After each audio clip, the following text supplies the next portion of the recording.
أصحابي وإن سلامي سود وهذا كسود وهذا جنالكي فتح بكر حنونكي يكولالكي وحو جاري ضدكي سياسيين تأهاي إن وحا عواضايو ورنتي هل كان كبررنايو إن ترسن عمر هاجري قدوميه جولك بنادر iyo duqii muqdisho oo runtii marna soo ahay safiirka Soomaaliya u fadhiyay dalkan Kenya ama Nairobi marka caasimadda Nairobi fadhiyay oo Soomaaliya ku matalay marka tarsan waxa hadda ka soo yeerayo iyo inta ka baxayso iyo hadallada oo ma aragtay maxaa u jeedinayo madaxweyne Xasan Sheekh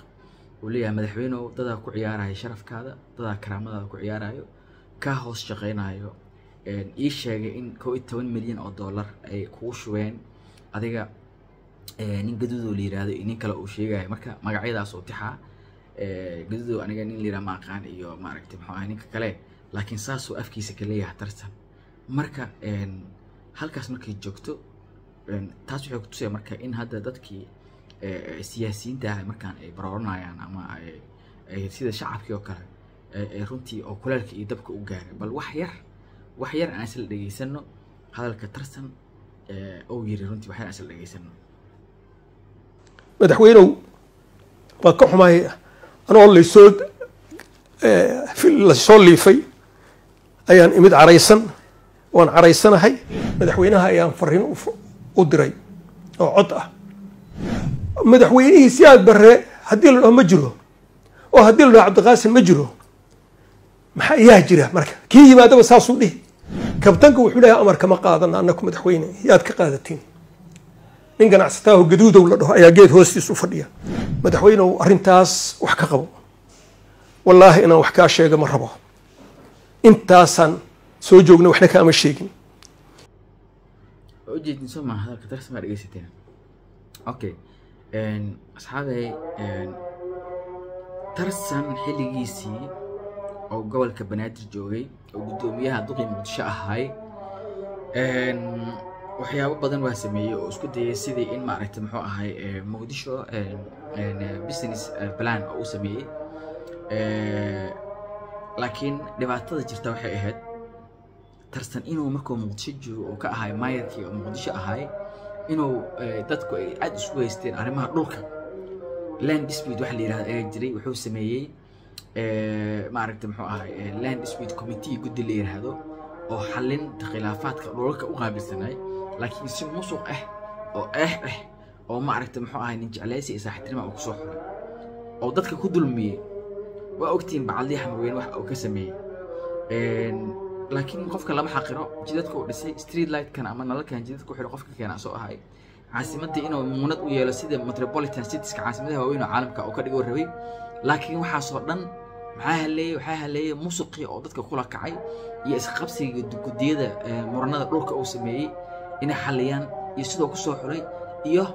dhulalkii naftirkooda oo runtii la kala riixday oo la kala jiitay oo qolaba ay si gooni ah u qaadatay oo cid oo rabana sii jiro ku naas nuuji jiray cid oo rabana oo dabada la ugu rufay jiray ka soo tag safaaradda markii uu nagu matalay Kenya oo safiirka ka ahay tarsan malaa'ig ma ahay dadka ma uu cadaalad faray safaaradda asay u xirneed cid oo rabo oo safaaradda oo geenay xogayaasha koowaad labaad saddexaad ataajiyada waxa dhan waxay ahaayeen wax asiga jeebkiisa ku jiro oo cid oo rabana siiyo cid oo rabana u diido oo musuq ku haysta meesha safaaradda si musuq ku haystay musuq iyo aax iyo khabiyaado dadka u dhaqmayay saaxiibtinimo iyo ma aragtay muxuu ahaa jeclaysi iyo qaraabakeel iyo ayuu ku hayay dadka oo safaaradda ku hayay cid safaaradda muxuu ahaa karti iyo aqoon iyo hufnaan ku tagi jirta ma jirin asay u xirneed qofku rabo oo ka dhigi jiray asaana haysta safaaradda oo maamulayo oo sidii gurigiisa qolkiisa furaha sidoo uu furto u xirto ayuu camal oo dukaan leeyahay oo ka dhigtay oo soo rabo u maamulanahay cid ka hadlays iyo cid ma aragtay wax ka dhigaysay habeeratii ma jirin ama kul xisaabtamaysa ma jirin marka maanta inuu waa ka xumaa hadda ma ku deganaya aniga oo ku faraxsanahay ma dhahayo laakiin inuu kuleelka gaaro oo tarsan yiraahdo muxuu ahay madaxweynuhu dadka danyarta ama dadka shacabka waa loo turaa inuu yiraahdo tarsan waxaa sabab u ah dib hore u geystay tiyaa maanta laga jaraa marka asna ku dhacayso macnaha qof kastoo siyaasi kulaalka inuu dareemana waa fiican tahay oo runtii iyo xanuunka si uu dadka shacabka ula damqado u dareemo xanuunka iyo dhibka lagu hayo shacabka haddaan shacabka Soomaaliyeed iyo culayska lagu haayo iyo sida looga danaystay iyo sida loogu kor shaqaystay iyo sida maaragtay dadka Soomaaliyeed wax xaq iyo xuquuq u lahaayeen loo doonsiiyay oo maaragtay muxuu ahay looga macaashay dhigooda oo wax walba loogu sameeyay oo maaragtay muxuu ahay say u dareemaan kuleelkaas iyo xanuunkaas aad u fiican tahay in kastoo siyaasiye ay maalintiisa qabsato marka aniga wax kale ma dhahayo waxaan dhihi lahay qolo kasta qolada ka dambayso kuwa ka horeeyay waxay ku sameeyaan arrimahan oo kale waxay keenayaan marka siyaasi kasta inuu inta gubto marka dhulkiisa maaragtay la qaato la jajabiyo lagu taklifaro waxay keenay inuu asna damiir muxuu ahay shacabka waxay dareemi jireen oo dareemo halkaasna ay ka timaado marka sidii walba xanuunka gurigiisa ugu gaaro inuu dadka Soomaaliyeed loo jirnaxo oo la dareemo dhibkii culayska lagu hayay iyo xanuunka taasna ay dhaxasiiso Soomaali inay midoobaan aad u fiican tahay runtii in qof kastoo siyaasi oo dareemo arrimahaas waliba annagana hadda kuwa waxa maaragtay muxuu ahay noo xildhibaano noo oo madax noo kuwa cagbaruuraha oo naga danaystay oo maaragtay muxuu ahay siyaasad iyo maaragtay maamul iyo dowladnimo aanan wax sharaf iyo karaama aan ku lahayn annagina aan banaan joog ka nahay oo ku qadsanahay hadday noqon lahayd safaarada noqon lahayd hadday noqon lahayd arrimaha dibadda oo maaragtay muxuu ahay safaaradaha iyo wax walba ay ku jiraan hadday noqon lahayd wasaaradaha kala duwan ama mid arrimaha dibadda hadday noqon lahayd maamulka dowladeed oo kala duwan qaybihiisa kala duwan mid gobol iyo mid maaragtay muxuu ahay central ama federal intaba aan ka qadsanahay ay kuwana matala ay yihiin danaystayaal caloosho u shaqaystayaal gaangis Mooryaane oo aan ka dhigan siyaasiyiin aan dhahnana horbooda oo na soo hortaagan runtii kuwaasna waxaan rajaynayaa insha Allah tacaala dadka inay baraarugeen oo ay fahmeen oo dhalinyaradu ay runtii ay baraarugtay wax badan ay fahantay iskana dul qaadi doonto muxuu ahay mar dambana aysan bulshada hor imaan doonin muxuu ahay aysan noqon doonin maaragtay muxuu ahay dhagax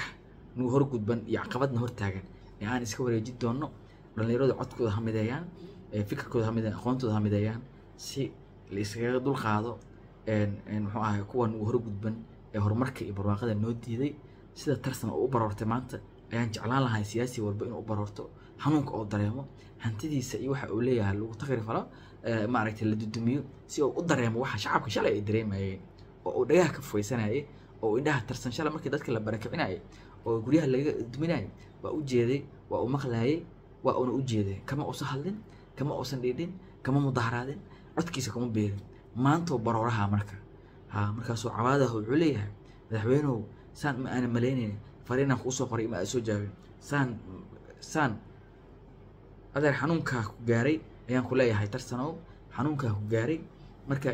keligaana maahane siyaasi kasto inuu gaaraan jeclahay xanuunka iyo kuleelka Jamaa Cabshakuuro oo maaragtay muxuu ahay siyaasadda igu matala aniga xildhibaankayga ayaan jeclaan lahaa inuu maaragtay arrimahan oo kale ay ku dhacaan soo u ogaado shacabka dhibka lagu hayo oo matalayo Cabdi Qaybdiid inay ku dhacday waa aragteen oo gurigiisa markii loogu tagay waxa ka dhacay waa ogeedeen soo maaragtay oo qeylay waa ogeedeen marka mid kasta inay gurigiisa u gashaan rabaa oo xanuunka iyo kuleelka dareemo si dadka Soomaaliyeed dhibka lagu hayo ee dhagaha laga furaystay ee indhaha laga dabooshay loo arko loo dareemo aad ama santiin هذا القناة كي كويسة سبسكرايب سارة هذا هو رئيس عتاب معكم زنتين فيديو يا مدة رجاسيو قف كستو أركتدي سنة حرق وياهي ويحق عتربتو كومنتي وكسو قريب كرتا حرق وطح. Thank you very much. Bye bye.